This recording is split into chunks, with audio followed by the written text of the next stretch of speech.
जी, विधानसभा के प्रभारी श्रीमती सरोज कुमारी जी, विधानसभा के संयोजक श्री राम गोपाल अवस्थी जी, ब्लॉक प्रमुख श्री मुनेन्द्र अवस्थी जी, ब्लॉक प्रमुख श्री राम किंकर पांडे जी, नेमिस पीठाधीश्वर स्वामी देवेंद्रानंद जी महाराज, आज के इस कार्यक्रम में उपस्थित यहां से पूरे देश के अंदर सनातन धर्म के अभियान को जन जन तक पहुंचाने वाले स्वामी जी, विश्राम सागर राठौर जी और भारतीय जनता पार्टी के लोकप्रिय प्रत्याशी आपके लोकप्रिय विधायक श्री रामकृष्ण भार्गव जी और मिश्रिक के मेरे भाइयों बहनों, मैं नेमिस की इस धरती को कोटि कोटि नमन करता हूं। भाइयों बहनों,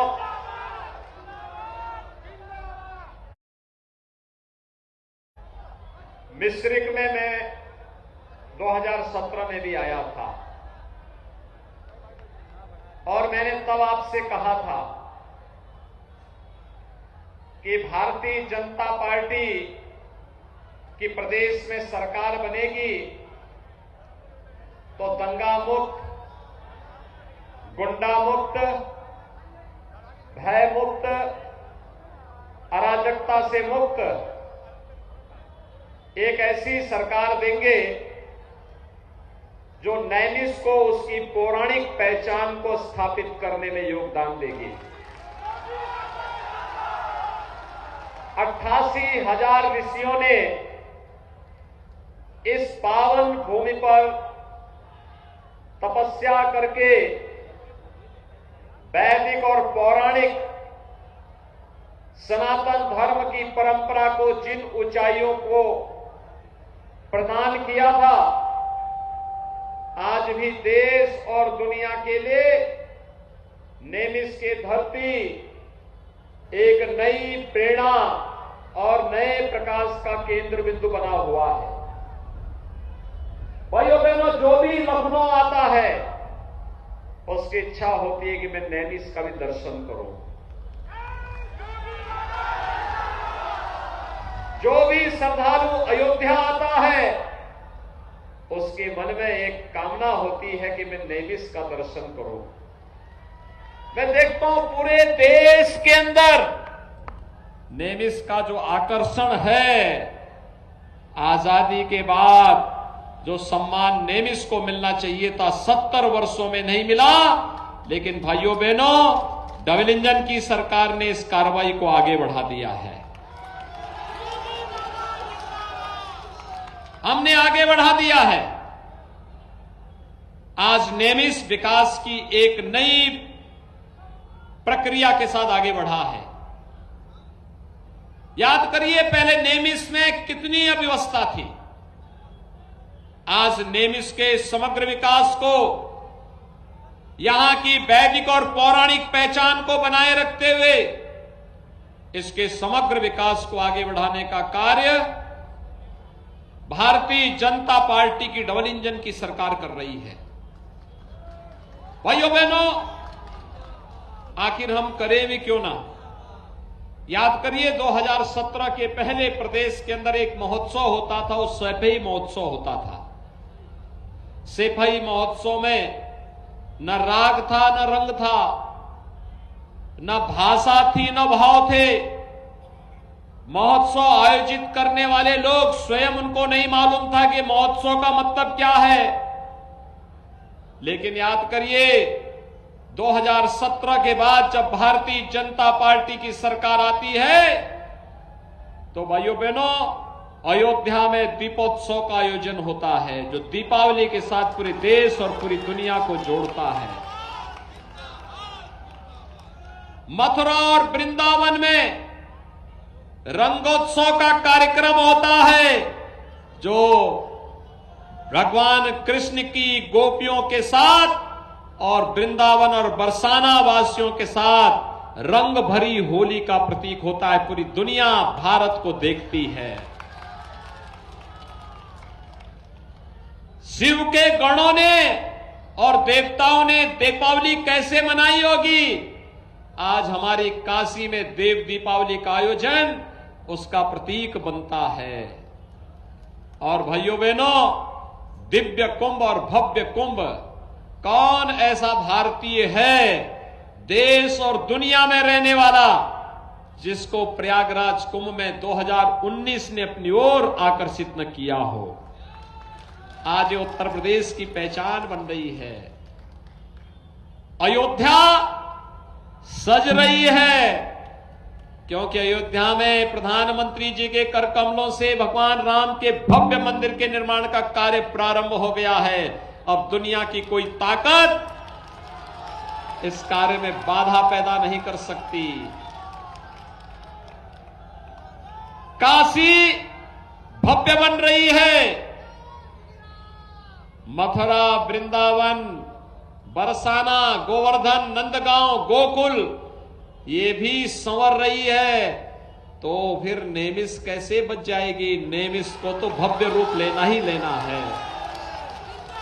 भारत की ऋषि परंपरा की आत्मा है नेमिष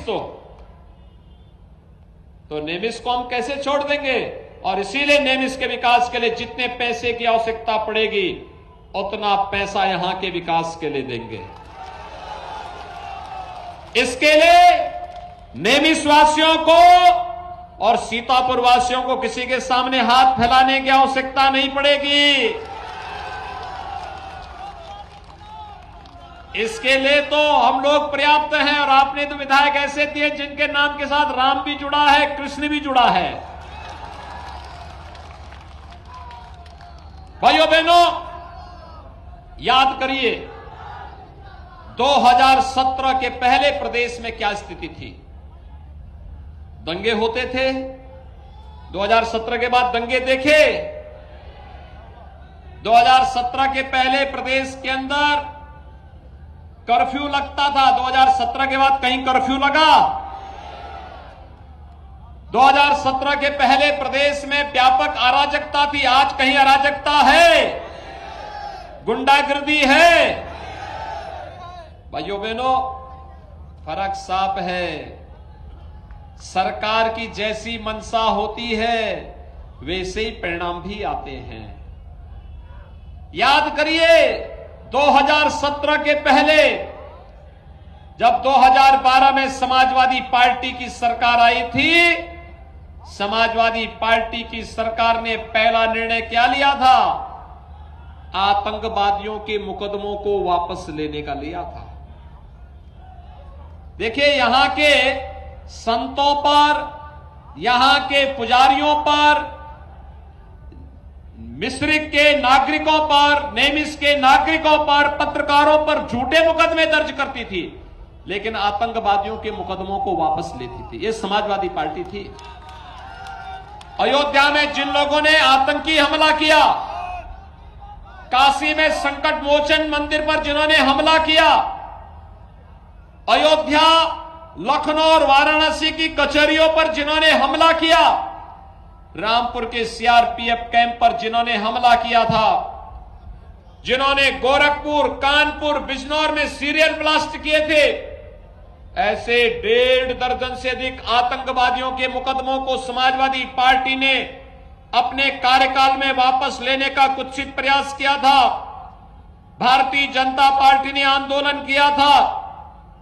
न्यायालय ने स्थगन आदेश देकर के उन पर रोक लगाई थी। अन्यथा भाइयों बहनों, ये आतंकवादी बाहर आते तो क्या पुष्प वर्षा करते? क्या जगह जगह पूरे प्रदेश को दहलाते? समाजवादी पार्टी की मंशा इसी से आप समझ सकते हैं। भाइयों बहनों, समाजवादी पार्टी नाम समाजवादी है, काम दंगावादी है और सोच परिवारवादी है। और कल आपने देखा होगा, कल गुजरात की अहमदाबाद की एक न्यायालय ने एक फैसला दिया। गुजरात में 2008 में अहमदाबाद में सीरियल ब्लास्ट हुए थे। दर्जनों लोग वहां पे निर्दोष लोग मारे गए थे और उस मंजर के बाद पूरे देश में दुख का माहौल था।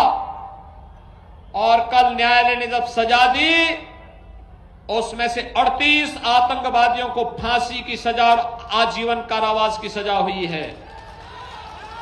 भाइयों बहनों, उसमें से कुछ आतंकवादियों का संबंध उत्तर प्रदेश से है और उत्तर प्रदेश से जो आतंकवादी जिनका संबंध है आजमगढ़ से, भाइयों बहनों, आजमगढ़ से जिनका संबंध है, उन लोगों का संबंध समाजवादी पार्टी से भी देखने को मिल रहा है। एक आतंकवादी जिसको फांसी की सजा हुई है, उसके पिता तो समाजवादी पार्टी के प्रचारक भी हैं, समाजवादी पार्टी का प्रचार कर रहे हैं। आप अनुमान कर सकते हैं समाजवादी पार्टी की मंशा क्या है। यानी वे अपने चाचा को कुर्सी नहीं देते हैं, शिवपाल को, लेकिन आतंकवादियों को अपने सिर में ढोने का काम करते हैं, जिससे प्रदेश की निर्दोष जनता के जीवन के साथ खिलवाड़ कर सके। और हमारी सरकार इसीलिए इसको बर्दाश्त नहीं करेगी। हमने इसीलिए तय किया है कि एक हाथ से विकास कराएंगे और दूसरे हाथ से इन माफिया, आतंकियों और दंगाइयों की छाती पे बुलडोजर चढ़ाने का भी काम करेंगे। दोनों काम साथ चलेंगे। बोलने दो, नारा लगाने दो भाई। इस कार्यकर्ता को काहे परेशान कर रहे हो? उसको रहने दो, आराम से बैठ जाओ, आराम से बैठो। उत्साही कार्यकर्ता है, बेचारे का पैर फ्रैक्चर हो रहा, आराम से बैठो, आराम से बैठ के नारा बैठ के लगा दो, बैठ के लगाओ। हमारी पूरी संवेदना आपके प्रति है, आप अच्छे कार्यकर्ता हैं। भाइयों बहनों, नए भारत के नए उत्तर प्रदेश को बनाने के लिए सुरक्षा का माहौल आवश्यक है। सुरक्षा के बगैर भाइयों बहनों विकास की कोई सार्थकता नहीं। कितना भी हम विकास करा ले, कितना भी विकास करा ले, लेकिन अगर सुरक्षा नहीं है हमारी माताओं बहनों के लिए, हमारे व्यापारियों के लिए, हमारे नौजवानों के लिए, हमारे नागरिकों के लिए, उस विकास का क्या मतलब है? और इसीलिए सुरक्षा पहली शर्त होती है। याद करिए, ये डबल इंजन की जो भारतीय जनता पार्टी की सरकार आई है, यह सुरक्षा लेकर के आई है। सुरक्षा, पहले पर्व और त्योहार आते थे और पर्व और त्योहार के पहले प्रदेश में दंगे शुरू हो जाते थे, बिजली भी दी जाती थी। तो ईद और मुहर्रम में बिजली, लेकिन होली और दीपावली में बिजली गायब हो जाती थी। अब बिजली मिल रही है कि नहीं मिल रही है? 2017 के पहले बिजली मिलती थी क्या? 2017 के बाद तो बिजली मिल रही है ना, और बिना भेदभाव के मिल रही है ना। अगर होली और दीपावली में है तो ईद और मुहर्रम में भी मिल रही है ना। हम तो भेदभाव नहीं करते, हमने तो कहा सबका साथ, सबके विकास का। भाइयों बहनों, पहले मकान भी आते थे, चेहरा देख करके दिया जाता था, चेहरा देख करके। और हमने 5 साल में उत्तर प्रदेश में दिए हैं 43,50,000 से अधिक गरीबों को मकान। 43,50,000 से अधिक गरीबों को मकान। और भाइयों बहनों,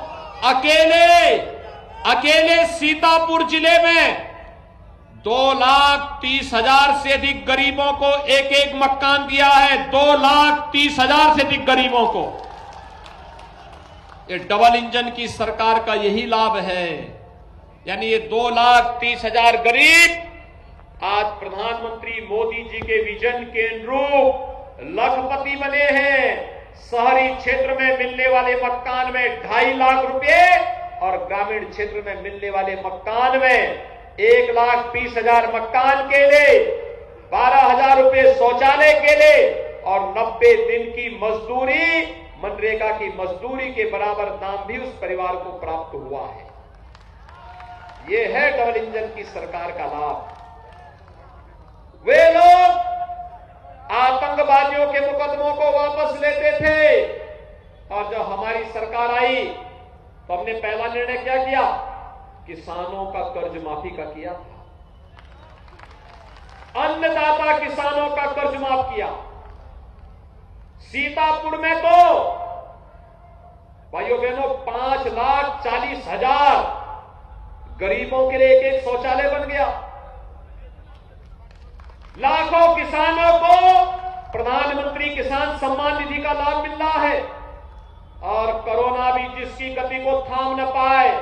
याद करिए, कोरोना कालखंड में सीतापुर की 5 चीनी मिलों को चलाने का कार्य भारतीय जनता पार्टी की डबल इंजन की सरकार ने किया है और गन्ना किसानों को 1,60,000 करोड़ रुपए का गन्ना मूल्य का भुगतान करने का कार्य भी डबल इंजन की सरकार ने किया है। भाइयों बहनों, कोरोना में फ्री में टेस्ट, फ्री में वैक्सीन, फ्री में उपचार, ये सभी मिला है ना? वैक्सीन कितने लोगों ने लिया है? पीछे के लोग सभी लोग वैक्सीन ले लिए। इसका मतलब 100% लोगों ने प्रदेश में वैक्सीन ले लिया और इसका परिणाम क्या है? कोरोना की तीसरी वेव कब आई, कब चली गई, किसी को पता नहीं। हर व्यक्ति के जीवन को बचाने में सफलता प्राप्त हो गई ना? मुझे बताओ, कोरोना कालखंड में ये सपा बसपा कांग्रेस के लोग हालचाल पूछने के लिए आए थे क्या? इन्होंने जब वैक्सीन ले रहे थे दुष्प्रचार किया था ना कि ये मोदी वैक्सीन है, बीजेपी वैक्सीन है। आज इनको बताने की आवश्यकता है, अगर हमारी जान कोरोना महामारी से इस मोदी वैक्सीन और बीजेपी वैक्सीन से बची है तो उनको बताने की आवश्यकता है कि भाजपा को ही वोट जाएगा, क्योंकि जान किसी वैक्सीन से बची है। बोलेंगे सभी लोग सहमत हैं? और भाइयों बहनों, डबल इंजन की सरकार है तो डबल डोज राशन की भी तो दी जानी चाहिए थी ना। आज राशन मिल रहा है कि नहीं मिल रहा है सभी लोगों को? कोई दिक्कत तो नहीं? याद रखना, राशन के साथ दाल भी है, रिफाइंड तेल भी है और भाइयों बहनों ये भी है। अरे भाई, उस कार्यकर्ता को इधर एक तरफ लेके आ जाओ, मैं उनसे मुलाकात करूंगा भाई।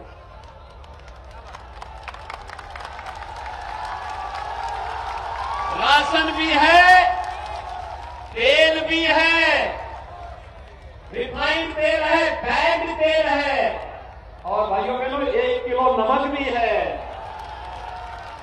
अंत्योदय परिवार के लोगों के लिए 1 किलो चीनी भी है। यानी ये पहले भी दे सकती थी ना सरकार? क्या समाजवादी पार्टी की सरकार ने ये सब दिया? नहीं दिया ना। ये जो विकास आज हो रहा है, सड़कें चौड़ी हो रही है, ये जो बिजली मिल रही है, गरीबों को बिजली का कनेक्शन मिल रहा है, ये समाजवादी पार्टी की सरकार और बहुजन समाजवादी पार्टी की सरकार में भी मिलता था क्या? वे दे सकते थे, लेकिन उस समय सारा पैसा कहां जाता था?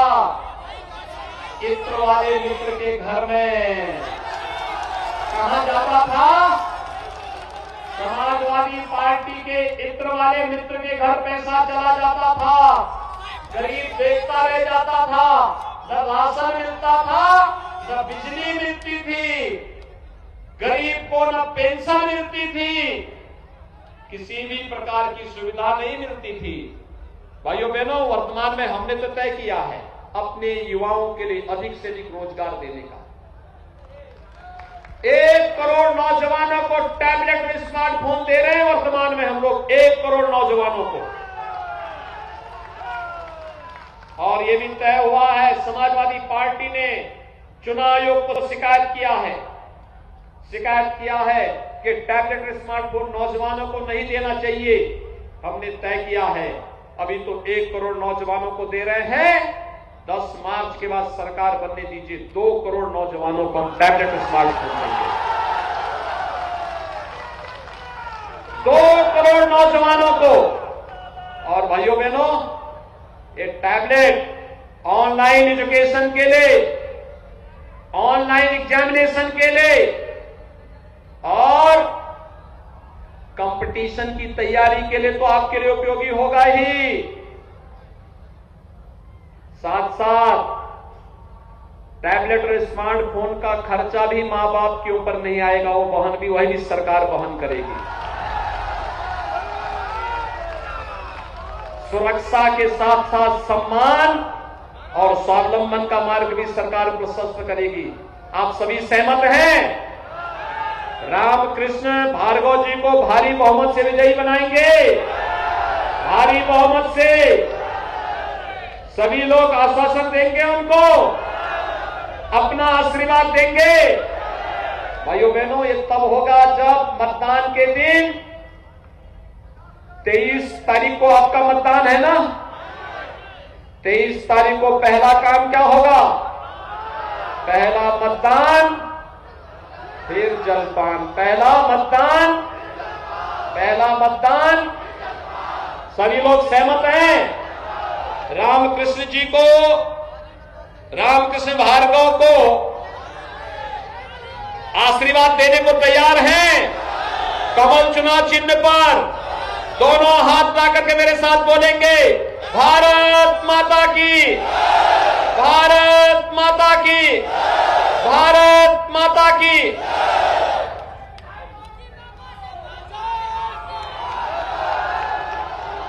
बहुत बहुत धन्यवाद। उत्तर प्रदेश के यशस्वी मुख्यमंत्री का ऊर्जावान प्रेरणादायक उद्बोधन इस मिस्र की जनता को प्राप्त हुआ है। हम सभी इस उद्बोधन को प्राप्त करके धन्य हैं। मैं निवेदन करूंगा इस मिस्र नगर के अध्यक्ष सतीश शास्त्री जी से कि आए हुए सभी आगंतुकों का आभार व्यक्त करने की